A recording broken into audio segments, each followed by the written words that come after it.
En ce milieu de mois d'avril, entre en œuvre la loi qui interdit le port du voile intégral dans l'espace public. Je crois que c'est une loi importante, une loi utile, une loi qui sera difficile à mettre en œuvre, il faut en être conscient. C'est une loi qui est importante et utile parce que d'abord, il n'est pas logique dans la société française, et dans toute société d'ailleurs, que des personnes se déplacent avec le visage totalement caché parmi les autres.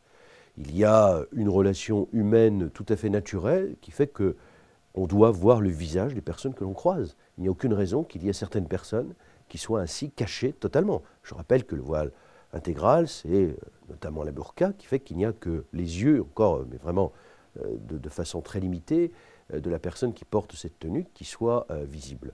C'est donc un élément qui paraît être logique dans les relations normales d'une société.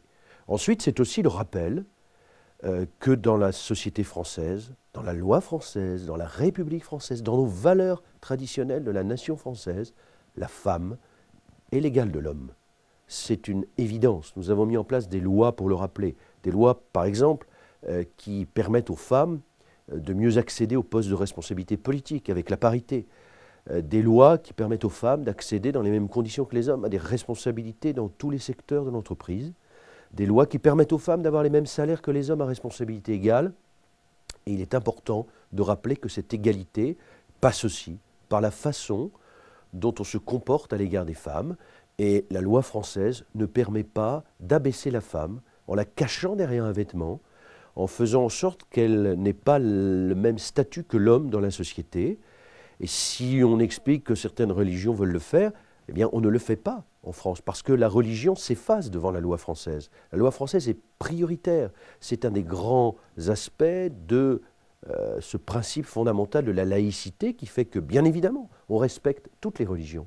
On respecte la liberté de chacun de pouvoir choisir sa religion, mais on protège aussi, et c'est l'autre pilier de la laïcité qu'il ne faut pas oublier, on protège les hommes et les femmes dans notre pays contre des abus éventuels de la religion, et d'autant plus lorsque la religion ne prévoit pas en réalité de telles choses. Je rappelle que la burqa, ce voile intégral, en particulier avec la burqa, c'est la tenue des femmes pachtoun en Afghanistan depuis la nuit des temps, bien avant que la religion musulmane existe, bien avant que Mahomet professe toutes les paroles de Dieu qu'il a expliqué avoir entendues. Ça n'a aucun rapport à la base avec une religion, et il faut donc le rappeler, le dire, pour que la femme, dans toutes les conditions, soit considérée de la même façon que l'homme.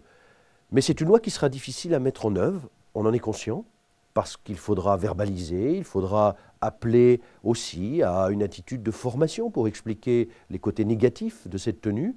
Et ce ne sera pas évident à mettre en œuvre, mais je crois qu'il faut que nous le fassions avec beaucoup de vigilance et beaucoup de fermeté, parce qu'il y a une démarche pédagogique qui entre aussi dans cette loi pour, rappelons-le, que nous vivions tous dans les mêmes conditions, c'est-à-dire cette capacité de se reconnaître quand on se croise dans une rue, mais aussi cette volonté de rappeler fondamentalement l'égalité de l'homme et de la femme dans la société française.